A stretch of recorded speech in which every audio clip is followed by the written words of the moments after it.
Hello everyone, welcome to my channel. আমি আজকে ছোট্ট একটা এক্সপিরিয়েন্স শেয়ার করতে আসলাম। সদ্য মা হয়েছি, সদ্য বলতে তাও 2 মাস হয়ে গেল। তো প্রথম দিকে বুঝতেই পারছো, প্রথম থেকে ভিডিও করাটা পসিবল হয়নি। এবার এখন কিছু বাচ্চাটাকে একটু বুঝতে পেরেছি ও কখন খায়, কখন কী করে, কখন ঘুমোয় বা সামলানোটা একটু ধাতস্থ হয়ে গেছে আর কি। এবার যেটা হয় প্রথম দিকে, এটা আমি কোনো ডাক্তার নই, জাস্ট আমি আমার এক্সপিরিয়েন্সটা শেয়ার করছি। আমার মনে হয় যারা নতুন মা হতে চলেছে বা যারা আমার মতো কন্ডিশনে আছো তারা বুঝতে পারবে এবং ভয়টা কম পাবে। সেটা হচ্ছে যে আমার বাচ্চাটা যখন হয়েছে আন্ডারওয়েট হয়েছে, আর ওর গলার জায়গাটা, আমাদের গলার জায়গাটা যেমন গলার জায়গাটা অনেকটা বড় গলাটা, ওর গলাটা ঠিক এইরকম, এইরকম বলতে ওর গলাটা চাপা আর কি। এরকম জিনিসটা না, ওর গলাটা একটু চাপা। তো হয়েছিল আন্ডারওয়েট আর গলাটা চাপা। এবার ডাক্তারকে আমি প্রথমেই আমাকে হসপিটালে আমাদের আমরা যতজন ছিলাম ওখানে সবাই প্রসূতি মা ছিলেন। তো আমাদেরকে বলা হয়েছিল যে বাচ্চাকে দুধ খাওয়াও এবং দুধ খাওয়ানোর পরেই ঢেকুর তোলাও। এবার আমরা তো চেষ্টা করে গেছি, তো ঢেকুর আমি প্রথমে তোলাতে পারিনি। এবার যখন ডাক্তার এসেছে আমি বললাম যে আমি বাচ্চাকে ঢেকুর তোলাতে, বাচ্চা ঢেকুর তুলেছে কিনা সেটাও বুঝতে পারিনি আর তোলাতে পারিনি। তখন ডাক্তার পাত্তা না দিয়ে চলে যায়। তো যাই হোক, কী আর করা যাবে। তো বাড়িতে আসলাম, বাড়িতে আসার পরে কি হয়েছে, আশেপাশে লোকজন বা ইউটিউব দেখছি যে ঢেকুর একদম তোলাতেই হবে। আর এটা আমিও শুনেছি এবং আমার জায়ের ছেলেটা কিছুদিন আগেই জাস্ট 3 মাস বড় আমার মেয়ের থেকে, ওকেও ঢেকুর তোলানোর জন্য একটা যুদ্ধ চলে আর কি।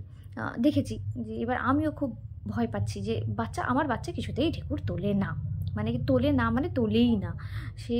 ওকে আমি যখনই এইরকমভাবে ফেলছি তখনই দেখছি ও কান্নাকাটি করছে। আমি ইউটিউবে বিভিন্নভাবে সার্চ করছি কীভাবে ও ঢেকুর তোলানো যায়, সব রকম চেষ্টা করছি, সবই ও কান্নাকাটি করছে, চিৎকার চেঁচামেচি করছে, কোনোভাবেই ওকে ঢেকুর তোলানো যাচ্ছে না।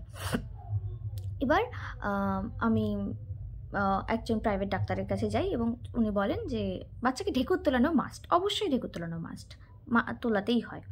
এবার আমি বললাম, ও না প্রচণ্ড কান্নাকাটি করে ঢেকুর তোলাতে গেলে। তখন বললেন যে আপনি কত মিনিট ওকে চেষ্টা করেন? আমি বললাম 5 মিনিট চেষ্টা করি। তখন বললো 5 মিনিটে হবে না, 15 থেকে 20 মিনিট চেষ্টা করবেন। এবার সত্যি কথা, একজন মায়ের পক্ষে দুধ খাওয়ানোর পরে আবার 15 থেকে 20 মিনিট বাচ্চাকে ধরে রাখা, ওরকমভাবে বসিয়ে রাখা বা কাঁধে ফেলে রাখাটা অতটা সময় সত্যিই থাকে না। 15-20 মিনিট 20 মিনিটটা পসিবল সত্যিই নয়। এবার আমি যেই হসপিটালে ওর ডেলিভারি করিয়েছি সেই হসপিটালে যাই। ওখানকার শিশু ডাক্তারের কথা আমি আগেও বলেছিলাম, ওই মায়ের দুধ যাতে বাড়ে তার জন্য উনি কী পরামর্শ দিয়েছিলেন সেটা বলেছিলাম। তো ওই ডাক্তার আমাকে বলে দিয়েছিলেন উনি কবে ওপিডিতে বসেন। তো সেই দিন এরকমভাবে গেছি, গিয়ে বললাম, তো জিজ্ঞেস করলেন যে বাচ্চার কোনো প্রবলেম? উনি বলেছিলেন যে যেহেতু আন্ডারওয়েট ছিল বাচ্চাটা, আমাকে বলে দিয়েছিলেন যে কবে দেখাতে যেতে হবে। তো দেখাতে গেছি, আন্ডারওয়েট নেই, বাচ্চার ঠিকঠাক ওয়েট বেড়েছে। এবং উনি বললেন যে ক্যালসিয়ামের আলাদা করে 2টো ওষুধ চলছিল, ক্যালসিয়ামের ওষুধগুলো বললেন 1 মাস খাইয়ে বন্ধ করে দেবেন, অসুবিধা নেই। ঠিক আছে। এবার আমি ওনাকে বললাম যে আমার বাচ্চা ঢেকুর তোলে না। তখন উনি বললেন যে উনি বাচ্চাটাকে দেখলেন, দেখে বললেন যেহেতু গলার এই জায়গাটা চাপা তাই জন্য সব বাচ্চারা ঢেকুর তুলতে পারে না, তাতে কোনো অসুবিধা নেই, কিন্তু আপনাকে চেষ্টা করতে হবে, আপনাকে চেষ্টাটা প্রত্যেকবারেই করতে হবে। তবে উনি এতক্ষণ বলেননি 20 মিনিটের কথা বা 15 মিনিটের কথা বলেননি, উনি 5 মিনিটের কথাই বলেছেন যে 5 মিনিট আপনি চেষ্টা করবেন, ওকে একটু বসিয়ে রাখবেন বা কাত করে খাওয়ানোর পরে একদম শুইয়ে দেবেন না, আর শোয়ানোর সময় আপনি ওকে কাত করে শোয়াবেন, যে কোনো একটা সাইডে কাত করে শোয়াবেন, তাতে ওর দুধ তুলবে না। এবার ঢেকুর না তুললে অনেক বাচ্চার অনেক সমস্যা হয়, যেমন বমি করা, দুধ তুলে দেওয়া বারবার, এই ধরনের সমস্যাগুলো হয় আমি যতদূর শুনেছি এবং ডাক্তারও বলেছেন। তো যেহেতু আমার বাচ্চার ওই ধরনের সমস্যাগুলো হচ্ছিল না, তাই ডাক্তার বললেন যে এটা নিয়ে ভয় পাওয়ার কিছু নেই, যে আপনি চেষ্টা করবেন, কিন্তু আপনি এটা নয় যে আপনি চেষ্টা করবেন না, ঢেকুর তোলানোর চেষ্টাই করছেন না, ঠিক আছে ওর গলা চাপা, আমি ঢেকুরটা তোলালাম না, থাক, বাদ দাও, সেটা কিন্তু না। চেষ্টা করবেন, যদি না তুলবে না তুলবে, কোনো ব্যাপার না। তবে এবার আমি বলছি যে আমার জায়ের ছেলেটাকে আমি দেখেছি 1 মাস যখন ওর বয়স, তখন ওই ঢেকুর তোলাটা খুব ডিফিকাল্ট হয়ে যেত, খুবই 1 মাস বয়স পর্যন্ত, মানে ছোট থেকে 1 মাস বয়স পর্যন্ত ঢেকুর তোলানোটা বেশ ডিফিকাল্ট ছিল, তুলতোই না। হ্যাঁ, আর আমার মেয়েটার ক্ষেত্রেও আমি দেখলাম যে 1 মাস পর্যন্ত একদম ছোট যেহেতু বাচ্চাটা, তাই প্রত্যেকবার ঢেকুর তোলে না। ঢেকুর তোলে মানে একবার দুবার তুলে দেয়, কিন্তু প্রত্যেকবার ঢেকুর তোলে না। তাই আমার একটা জিনিসই মনে হয় যে ঢেকুর তুলছে না বলে আমি তো প্রচণ্ড ভয় পেয়ে যেতাম যে যদি এবার হচ্ছে বমি হয়, যদি ওর পেট ফুলে যায়, যেগুলো ইউটিউবে দেখে আমি মানে ভয় পেয়েছি যে যদি এরকম হয়, যদি ওরকম হয়, যদি ওর কোনো প্রবলেম হয়। তো সেইগুলো কোনো প্রবলেম নয়, ডাক্তারও বলেছেন ওইগুলো কোনো প্রবলেম নয়, ভয় পাওয়ার কিছু নেই। আর 1 মাসের পরে যেটা হলো, আস্তে আস্তে যখন ও একটু বড় হয়েছে, তখন যখন ওকে আমি কোলে এরকমভাবে নিতে পারছি, প্রথমে তো নিতেই পারছিলাম না, ও এতটাই ছোট বা কী বলবো, হাত পা এতটাই কী বলবো নরম যে আমি নিতেই ভয় পাচ্ছি, মনে হচ্ছে পড়ে যাবে, মনে হচ্ছে ঘাড়টা বেঁকে যাবে, মনে হচ্ছে নাক চেপে যাবে। এই জিনিসগুলো যতক্ষণ হচ্ছিলো ততক্ষণ আমিও কমফর্টেবলি নিতে পারছিলাম না। প্রত্যেকটা মায়ের ক্ষেত্রেই আমার মনে হয় তাই হয়, বিশেষ করে প্রথম যারা মা হচ্ছে তাদের ক্ষেত্রেই। তো তারপর যখন ওকে এখন যখন এরকমভাবে নিতে পারি, আমি দেখাবো ভিডিওটা কীভাবে নিয়ে যখনই পিঠে মানে জোরে জোরে থাপ্পড়ও মারতে হয় না, একটু পিঠে মাসাজ করলেই কিন্তু ঢেকুর উঠে যায়। এবং আমার জায়ের ছেলেকেও তাই দেখেছি যে ও যখন 1 মাসের পরে 2 মাস যখন বয়সটা হয়েছে, এখনও 4 মাস বয়স, একটু বসিয়ে রেখে পিঠটা মাসাজ করলেই কিন্তু ঢেকুর উঠে যাবে।